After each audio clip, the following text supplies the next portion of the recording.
Tonight on Southwest Local News. Local member Roma Britnell states her opposition to offshore wind farms. Police investigate a flashing near the Breakwater foreshore. $60,000 worth of fines laid for cutting protected native trees. And in sport, local export Ali O'Connor makes her debut with the Vixens. Live from Silver Ball Studios in Warrnambool, this is Southwest Local News with Sharna Rogers. Good evening and welcome to Southwest Local News. The Victorian Liberals are calling on the Albanese federal government to stop the offshore wind farm development off Warrnambool and Port Fairy, warning it risks devastating impacts on the whale migration and breeding grounds. Deputy Opposition Leader David Southwick joined member for South West Coast Roma Britnell at the Logans Beach Whale Nursery to formally announce its opposition to the project. The 1,000 square kilometre project is proposed for waters that are part of a recognised whale nursery where endangered southern right whales return each year to breed and raise their calves. The Victorian Liberals oppose this project given the serious environmental concerns and its lack of social licence in the South West Coast community. We're standing behind a beautiful, pristine coastline that needs to be protected. People come here, they enjoy it here, and we need to protect what we've got. And that is why today a Jess Wilson government will work to ensure that this is protected, and we'll do that by ensuring that there is no industrial development of the whale nursery. This whale nursery must be protected at all costs. This is not an announcement that is against renewables. This is an announcement that says you can have renewables, but it cannot be at the expense of the environment when it comes to Victoria. And while I'm at it, I'll also add this. If it's not good enough for South Australia, it's certainly not good enough for Victoria.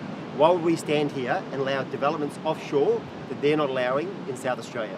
In Victoria, we will defend and protect our environment, and when it comes to all the species that we are protecting here, including this nursery, including the migration zones, including all of the other special elements that comprise this area, it's absolutely vital that we, as David has said, it's absolutely vital that we reject the government, the federal government's proposal. What's more, what is the state government doing to defend and protect our environment here in Victoria? I was the very first person in this community to speak out and say we will not have this in our whale migratory pathway and nursery because there's not the evidence to support that this won't be affected and the risk is too great. I spoke in the Parliament many times over the last 2.5 years, whatever it is, no less than 10 times have I made public statements against this. But it is easy to just make statements without supporting evidence, and I've collected that data. I even travelled to Scotland, spoke with the company proponents and spoke with their environmental scientists who they said to me there is nowhere in the world that they can point to where there is a offshore wind farm in a whale migratory pathway or a whale nursery. Now that sent fairly strong message to me that there is no way we can say this won't be a problem. Warrnambool Sexual Offences and Child Abuse Investigation Team are currently investigating an incident where it's believed a man exposed himself and performed a lewd act between Warrnambool Surf Club and the Breakwater around 4 p.m. Friday, May the 15th. Anyone with information or anyone who witnessed the incident is urged to contact or call Warrnambool Sexual Offences and Child Abuse Investigation Team on 5560 1333. Crime Stoppers on 1800 333 000 or submit a confidential report www.crimestoppersvic.com.au. A 74-year-old Colac man and his 44-year-old son were found guilty after appearing in the Geelong Magistrates Court of multiple offences relating to taking protected native vegetation. Evidence that was presented to court showed that the father and son sold more than 13,000 tea tree stakes across 2022 and 2023. The magistrate characterised the conduct as serious environmental offending. Under Victorian law, it is illegal to remove native trees or damage wildlife habitat on public land without authorisation. The vegetation was cleared from the Otway Forest Park, the Great Way Otway National Park and Jancourt Nature Conservation Reserve, with sales of the tea tree stumps linked to Irrawillippi, Carlisle River and Jancourt. The two men have avoided conviction and will each receive a $30,000 fine. The duo were under an 18-month-long investigation. Inspections were conducted at Colac and Colac West properties in 2023 that led to the seizure of a vehicle, machetes, a chainsaw and more than 600 tea tree stakes prepared for sale. Australian Red Cross Lifeblood is urgently calling for 13,000 A and O blood donations within the next 7 days as supplies run critically low. With winter already driving up appointment cancellations, Lifeblood warns stocks could fall to dangerous levels by June, putting cancer treatment, surgery and trauma care at risk. In Warrnambool, you can donate at the Australian Red Cross Lifeblood Centre on Ferry Street. This week, we can continue to celebrate the volunteers in the community with a focus on getting members in the community to consider volunteering. The Volunteer Expo will be this Saturday, 23rd of May and 10 a.m. to 2 p.m. Speaking to Matt Walsh from Warrnambool City Council, he says it's a great opportunity to get out there. Think back to when I was a young person, volunteering was not really something that come across my thought pattern at all. So I think, you know, being able to get out and experience different things, there's lots of different opportunities, and I think being able to volunteer really gives you a taste of those. So maybe it's setting themselves up for a future career or something like that. So it's absolutely fantastic. 70% of Victorian young people are volunteering currently, which is absolutely fantastic. That just shows, as a community, how important our young people are. They are they're that next generation, and for them to be able to stick their hand up and volunteer, I think that's great. It's great for everyone, and it's great for the roles that they're volunteering in. You know, and it's a different aspect that maybe, you know, young people in the past maybe didn't volunteer as much. So I think it's a really great achievement, and I think we should be proud of our young people for doing it. I suppose volunteering traditionally has been people that come along and do the same role every week. Most of them are retired, and that's been a set practice for a long time. Then we went through great change, and now the volunteering trends have changed across community. We have young people wanting to get involved in more dynamic roles. They'll come along for a short period of time. They might engage with an organisation, but they might like to just come along and help out for an event. So it's important that organisations change with the needs of young people. We need to engage young people as a volunteering dynamic for the future of volunteering in our community. And it's so refreshing. They just have a different mindset, a different way of looking at things, and some fantastic skills to teach some of us oldies as well. Continuing to celebrate Volunteer Week, if you've spotted an increase of those choosing to sport orange today, it is not a coincidence. In fact, today is an important day on the calendar for volunteers across the State Emergency Service. SES volunteers are being recognised this week as part of National Volunteer Week, with today marking the annual Wear It Orange Day. The initiative is a national day of thanks dedicated to the thousands of SES volunteers who respond to storms, floods and rescues around the clock every day of the year. The SES relies entirely on volunteer labour, with members on call at all hours regardless of conditions. SES volunteers often help save lives, protect properties and assist other emergency services on the scene of an incident. The Briley Basin is a raw storage that holds water from the Otways and local rooftops and is now home to 1,260 floating bifacial solar panels. These bifacial solar panels harvest light from both direct sunlight and reflected sunlight from the water surface below. Warrnambool Water is forecasting it will generate more than 600,000 kilowatt hours of electricity annually. The solar energy system floats on pontoons made by a high-density polyethylene. This project came at a cost of $2 million and has been fully funded by the Warrnambool Water.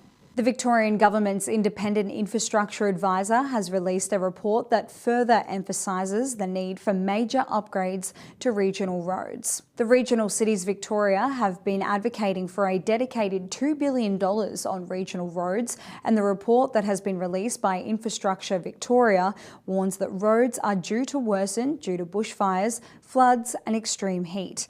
Warrnambool City Council Mayor and Chair of the RCV says that regional Victorians are driving on ageing infrastructure that is more at risk of deterioration and becoming more dangerous every year. A fire detection camera network across southwest Victoria has been credited with containing 15 unplanned fires during 2025-2026 season before they could escalate. The Green Triangle Fire Alliance operates 7 camera sites providing 360-degree surveillance across the region with AI technology detecting smoke before ground reports come in. The cameras are said to give firefighters accurate location data immediately, allowing the right resources to be deployed faster. Free community legal sessions will be open to the public thanks to the Sexual Assault and Family Violence Centre. Running under the theme When Law Meets Life, the sessions will help locals identify when everyday problems become legal issues and where to turn to help. A solicitor will be there to deliver these sessions, and CEO Kerry-Ann Campbell-Jones says access to justice matters, especially for victim survivors. Early legal advice matters so much. So what we see constantly might start off as an issue, left unaddressed can spiral into something that profoundly affects someone's housing, their finances, their family, their safety, and even their freedom. So one of the things that we see regularly is a pattern around driving fines, for example. So this is a form of coercive control. A controlling partner who uses a victim survivor's car racks up speeding fines and demerit points and refuses to nominate themselves as the driver. So those fines and demerits land on the victim survivors' names, and they might not even know about it until the licence is suspended. So it's little things like that. What would you do in that situation? Where would you go? How do you keep yourself safe? And how do you rectify the situation and move out of that situation as quickly as possible? Women's legal services like ours, community legal services in general, and the law is there to protect and keep people safe. Applications are now open for farmers to consider applying for a 5-day program. The farming course only has 10 places available. The program is subsidised and will cover soil health, grazing management, pasture systems and fertiliser use, with sessions held on local farms across the district. Valued at $5,000, the course requires just a $300 contribution from participants. Applications close June the 14th, and for more information you can visit Coast Care Land Care Network for details. That's all in general news, and after the break we'll return with sport and weather. Back shortly.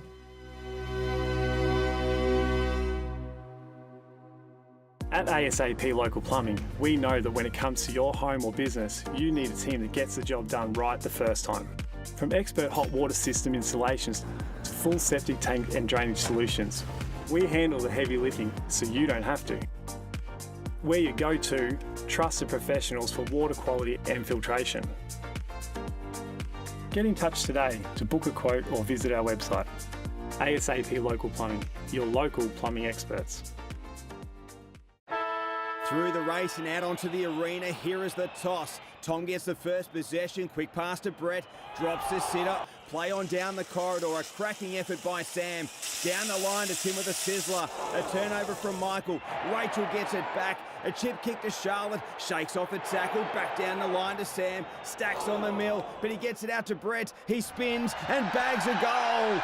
Kerman's Hamburgers for the win, a fan favourite since '49.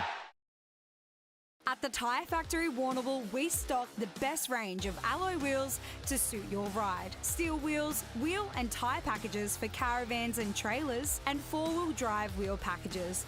The Tyre Factory, 180 Raglan Parade, Warrnambool. Hi, Ben Cunnington here. When it comes to looking after my property, there's one place I trust, Bell's Garden Centre.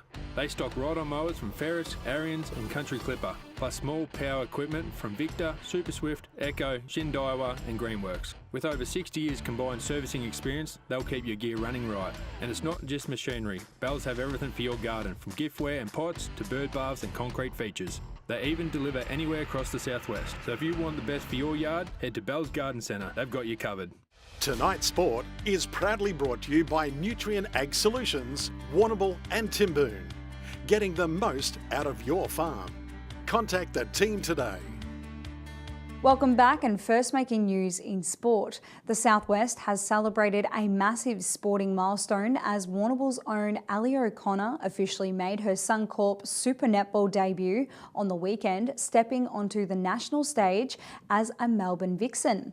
O'Connor, 26, was elevated to the senior squad for the round 10 clash against the Sunshine Coast Lightning, replacing mid-quarter Hannah Mundy. Striding onto the court at wing defence, the Vixens Academy captain put in a gritty defensive shift in what was a heavily disrupted, undermanned Vixen outfit, missing key defensive pillars Emily Mannix and Rudy Ellis. While the Lightning ultimately took advantage of the structural changes to claim a 66-56 victory, O'Connor's debut stands out as a triumph of persistence, talent and incredible local dedication. Southwest Victoria Soccer will be embracing the LGBTQIA+ community in an inaugural Pride Cup round. Held at Southcombe Park in Port Fairy, the Pride Round is an initiative from Pride Cup, founded by Jason Ball, the driving force behind advocating for AFL's first ever Pride game in 2016 between St Kilda and Sydney. Speaking to Cameron Pike from Southwest Sport, they are proud local teams are willing to embrace pride in their sport. Soccer is one of those sports where at the elite level there is representation in that community, but as you go down towards more community level it may not be as present, and as you said, the environments where the queer community to be involved with sport don't quite go hand in hand. We're just looking to, those who want to come along and be involved, they don't need to have to be openly identifying as, but just be comfortable that they can come into these spaces with people who are welcoming and want people just to play football, enjoy it.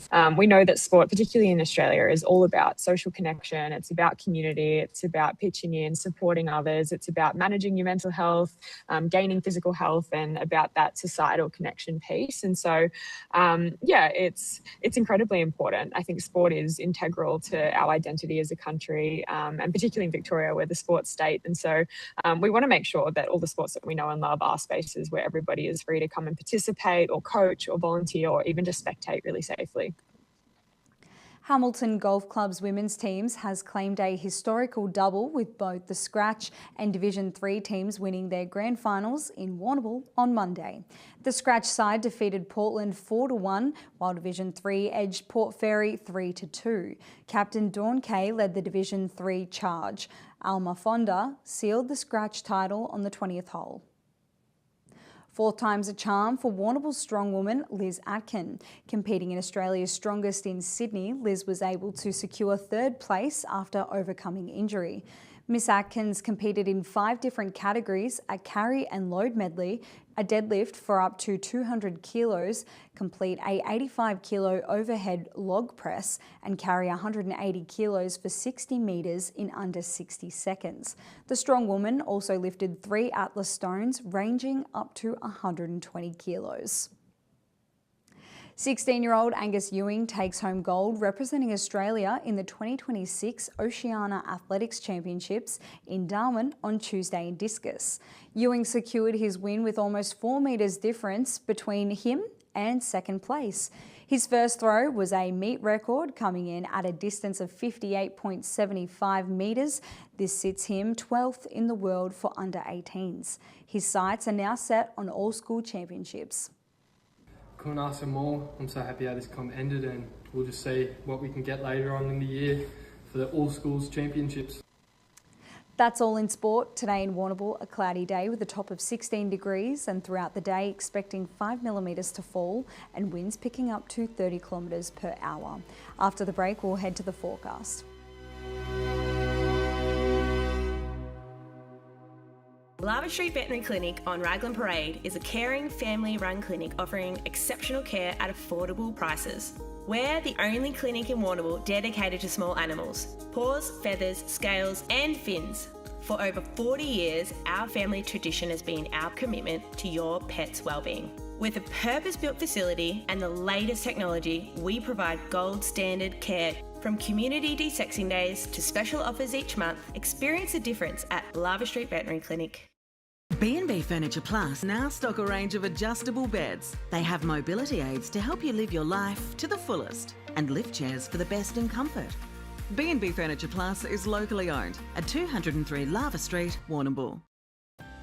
We use the Ridley team, make a phone call, I get high quality advice. We tend to have 6 weekly visits from the team where we do a full farm walk and herd health check. They check in on production and the feeding rate. It's something I don't have to worry too much about because I'm always comfortable that they will have it under control. The feed that comes out of Ridley's fully confident every day of the year that it's high quality grain or pellets.